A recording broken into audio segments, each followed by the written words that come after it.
Hello बच्चों। हिंदी साहित्य की कक्षा में आप सभी का स्वागत है। हिंदी साहित्य की कक्षा 6 की अध्याय संख्या 5 हिंद महासागर में छोटा सा हिंदुस्तान को आज हम पढ़ने जा रहे हैं। इस सुंदर से पाठ के रचयिता है नामधारी सिंह देव। आज हिंदी साहित्य के बारे में मैं आपको बताना चाहूंगी कि हिंदी साहित्य हमें सिर्फ बोली यानी भाषा ही नहीं सिखाता, अपितु जीवन जीने की कला, उसके महत्व तथा मूल्यों से भी हम सभी को अवगत कराता है। आइए इस अध्याय को हम प्रारंभ करते हैं। यह है हमारा अध्याय 5 हिंद महासागर में छोटा सा हिंदुस्तान। आइए इस बात को पढ़ें। पाठ परिचय के माध्यम से जानेंगे हमारी भारतीय संस्कृति कितनी महान और प्राचीन है, बहुत ज्यादा गर्व महसूस करवाती है तथा पुरानी है। इस बात का अनुमान हम घर बैठे नहीं लगा सकते। हिंद महासागर में बसा मॉरिशस एक ऐसा द्वीप है जहां भारतीय संस्कृति विरासत के रूप में मानो आज भी सुरक्षित है। वहां रह रहे हर भारतीयों ने अपनी धर्म संस्कृति के लिए जो त्याग किया है वह वास्तव में सराहनीय है। हमें उनसे कुछ सीखना चाहिए और गर्व का अनुभव करना चाहिए। आइए इस अध्याय को शुरू करते हैं। मॉरिशस वह देश है जिसका कोई भी हिस्सा समुद्र से 15 मील से ज्यादा दूरी पर नहीं है। मॉरिशस वह देश है जहां की जनसंख्या के 67% लोग भारतीय मूल के हैं। मॉरिशस वह देश है जिसकी राजधानी पोर्ट लुई की गलियों के नाम कलकत्ता, कोलकाता, मद्रास, हैदराबाद और बम्बई तथा जिसके एक पूरे मॉरिशस के कितने प्रतिशत मोहल्ले का नाम काशी है। मॉरिशस वह देश है जहां बनारस भी है, गोकुल भी है और ब्रस्थान भी है। यात्रा पर मैं दिल्ली से 15 जुलाई को मुंबई यानी बम्बई से 16 जुलाई को और मोरबी से 17 जुलाई को मॉरिशस के लिए मैं रवाना हो गया। इधर से जाते समय नॉर्थ नैरोबी में मुझे 1 रात और 2 दिन ठहरने का मौका यानी अवसर मिल गया। अतः यानी इसीलिए मन में यह लालच यानी लोभ जग गया कि मॉरिशस के भारतीयों और अफ्रीकियों से मिलने से पहले हमें अफ्रीका के शेरों से मुलाकात कर लेनी चाहिए। विमान दूसरे दिन शाम को मिलने वाला था। इसीलिए जिस दिन नैरोबी पहुंचे उसी दिन उच्चायुक्त श्री भाटिया जी के साथ नेशनल पार्क में घूमने को निकल गई।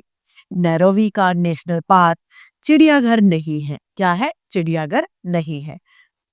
शहर से बाहर बहुत बड़ा एक जंगल जिसमें घास ज्यादा, पेड़ बहुत कम, लेकिन जंगल में सर्वत्र यानी सारी जगह अच्छी सड़कें बिछी हुई है और पर्यटकों की गाड़ियां उन पर दौड़ती रहती हैं। हमारी गाड़ी को भी काफी देर तक दौड़ना पड़ा मगर सिंह नहीं दिखाई दिए पड़े यानी शेर जो है वो दिखाई में यहाँ पर नहीं दिए। दूरी तय करने के बाद या यूं कहे कि 10-20 मील के अंदर हर सड़क छान लेने के बाद हम उस जगह जा पहुंचे जहां सिंह उस दिन आराम कर रहे थे यानी शेर वहां पर रेस्ट कर रहे थे, आराम कर रहे थे। वहां जो कुछ देखा वह जन्म भर कभी नहीं भूलेगी यानी वो इतनी अच्छी याद थी जो हम हमेशा अपने जीवन में याद रखेंगे। कोई 7-8 शेर यानी सिंह लेटे हुए यानी सोए हुए थे और उन्हें घेर कर 8-10 मोटरें खड़ी थी। तो यह कि सिंहों को यह जानने की इच्छा नहीं हुई कि हमें देखने को आने वाले लोग आखिर है कौन, हमें कौन देख रहा है। शेर ये जानना ही नहीं चाहते थे।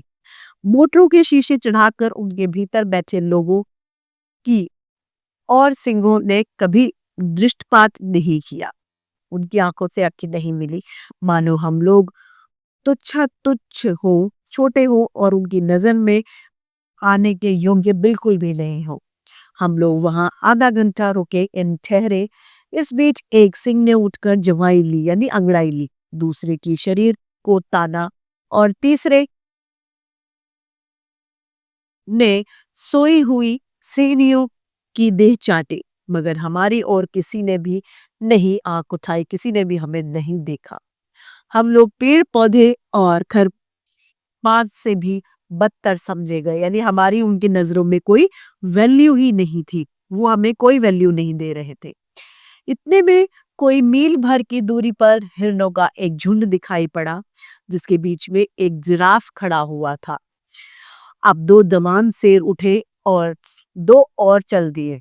एक तो थोड़ा सा आगे बढ़कर एक जगह बैठ गया और दूसरा घास के बीच छिपता छिपाता मोर्चे पर आगे बढ़ने लगा।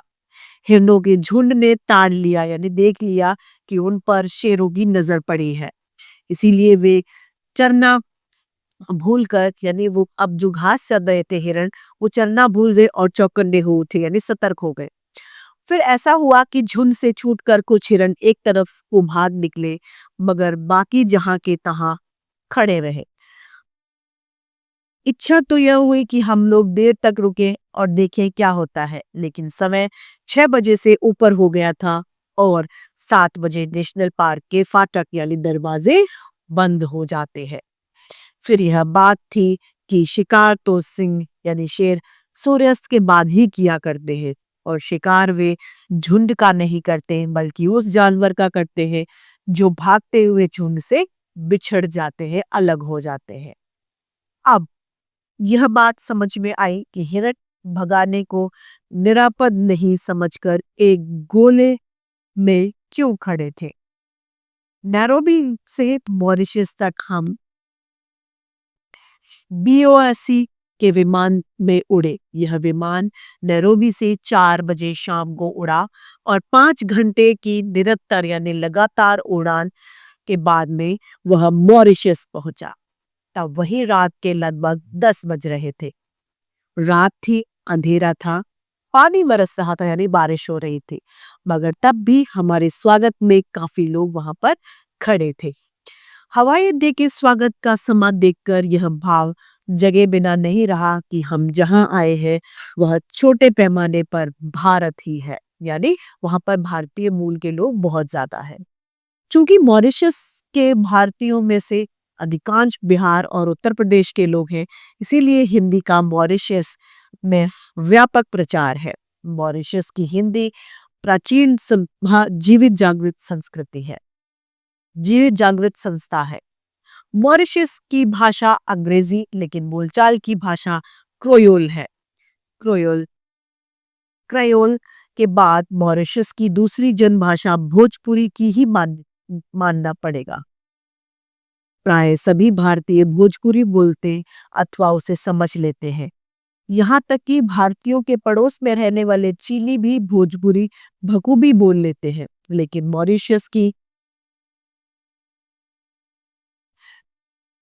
मॉरिशस की जो भोजपुरी है वो शाहबाद या सारक की भोजपुरी नहीं, उसमें फ्रेंच के इतने संपात घुस गए हैं कि आपको बार बार शब्दों का अर्थ पूछना पड़ेगा। यानी भोजपुरी में भी क्या घुस गए हैं, फ्रेंच भाषा के शब्द घुस गए। हिंदी और भोजपुरी मॉरिशस निवासी भारतीयों को एक सूत्र में बांधे हुए हैं, और मॉरिशस को भारत के बाद भारत के साथ बांधने का एक काम भी हिंदी ही कर रही है। मॉरिशस में हिंदू संस्कृति की रक्षा का काम तुलसीदास जी की रामायण ने किया। मॉरिशस में सीख मॉरिशस में ईख की खेती और उसके व्यवसाय को भी जो सफलता मिली है वह भारतीय वंश के लोगों के कारण ही मिली है। सारा मॉरिशस कृषि प्रधान देश है, यानी मॉरिशस में खेती होती है, क्योंकि चीनी वहां का प्रमुख अथवा एकमात्र उद्योग है। वहां पर चीनी का काम ज्यादा होता है और वो मुख्य काम है वहां का। भारत में बैठे बैठे हम यह समझ नहीं पाते कि भारतीय संस्कृति कितनी प्राणवती और चिरायु है। मॉरिशस जाकर हम अपनी संस्कृति की प्राणवत्ता को प्राणवत्ता का ज्ञान आसानी से प्राप्त कर लेते हैं। मालिकों की इच्छा तो यही थी कि भारतीय लोग भी क्रिस्तान हो जाए, यानी क्रिश्चियन हो जाए, लेकिन भारतीयों ने अत्याचार तो सहे, लेकिन प्रलोभनों को ठुकरा दिया, यानी जो लालच दिए गए उन्हें नकार दिया। वे अपने धर्म पर अड़े रहे और जिस द्वीप में परिस्थितियों में उन्हें भेज दिया था, उस द्वीप को उन्होंने छोटा सा हिंदुस्तान ही बना डाला। यह ऐसी सफलता की बात है कि जिस पर सभी भारतीयों को गर्व भी होना चाहिए कि उन्होंने कितने ही अत्याचार, मारपीट सही, सब गुण सहे, सब कुछ सहा उनका अत्याचारों के साथ, लेकिन फिर भी उन्होंने अपना धर्म परिवर्तित नहीं किया। मॉरिशस में प्रत्येक प्रमुख गांव में शिवालय होता है, यानी शिव मंदिर होता है। मॉरिशस के प्रत्येक प्रमुख ग्राम में हिंदू तुलसीकृत रामायण का पाठ करते हैं और ढोलक और झांझ पर उसका गायन करते हैं। मॉरिशस के मंदिरों और शिवालयों को मैंने अत्यंत स्वच्छ यानी साफ और सुरम्य यानी सुंदर देखा है। कितना अच्छा हो यदि हम भारत में भी अपने मंदिरों और तीर्थ स्थानों को उतना ही स्वच्छ और सुरम्य बनाएं जितना स्वच्छ और सुरम्य मॉरिशस में दिखाई देता है। हमारे भारत में बहुत मंदिर हैं, बड़े बड़े मंदिर हैं, लेकिन वहां पर व्यवस्थाएं अच्छी नहीं है, स्वच्छता अच्छी नहीं है, सफाई नहीं है, तो ये गलत है। हम चाहें तो हम उसमें पहल कर सकते हैं। मंदिर, तीर्थ स्थानों को हमें साफ रखना चाहिए। वहां का परी तालाब भी हिंदुओं की एकांत भक्ति के कारण पुण्य धाम हो उठा है। परी तालाब केवल तीर्थ ही नहीं, दृश्य से भी पिकनिक का स्थान है, यानी वो बहुत सुंदर दिखाई देता है। शिवरात्रि के समय सारे मॉरिशस के हिंदू श्वेत यानी सफेद कपड़े धारण करके कंधों पर कांवर लिए जुलूस बांधकर परी तालाब पर आते हैं और परी तालाब का जल लेकर अपने अपने गांव के शिवालय को लौट जाते हैं। जैसे जिस प्रकार से यहाँ हरिद्वार से कांवड़ भरी जाती है, उसी तरीके से वहां पर परी तालाब से जल भरा जाता है और वो अपने अपने गांव में जाकर शिवालयों यानी शिव मंदिरों में चढ़ा देते हैं तथा शिव जी को जल चढ़ाकर अपने घरों में वो प्रवेश करते हैं यानी एंट्री लेते हैं। ये सारे काम वे बड़े बड़े ही भक्ति और भावना के साथ में और पवित्रता के साथ करते हैं। सभी वयस्क यानी जवान लोग उस दिन उजली धोती यानी सफेद धोती कमीज और उल्टी टोपी पहनते हैं। हाँ, बच्चे हाफ पैंट पहन सकते हैं, लेकिन गाथी टोपी उस दिन उन्हें भी पहननी पड़ती है, सभी को टोपी पहनानी पड़ती है।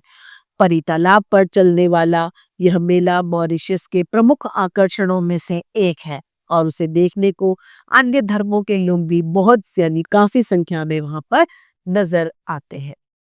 इस पाठ के रचयिता है रामधारी सिंह दिनकर। तो इसी के साथ हमारे हिंदी साहित्य की कक्षा यहीं पर समाप्त होती है। फिर से हिंदी साहित्य में ऐसे रोचक अध्याय लेके आपके समक्ष प्रस्तुत होते रहेंगे। आज के लिए इतना ही, फिर मिलते हैं। धन्यवाद।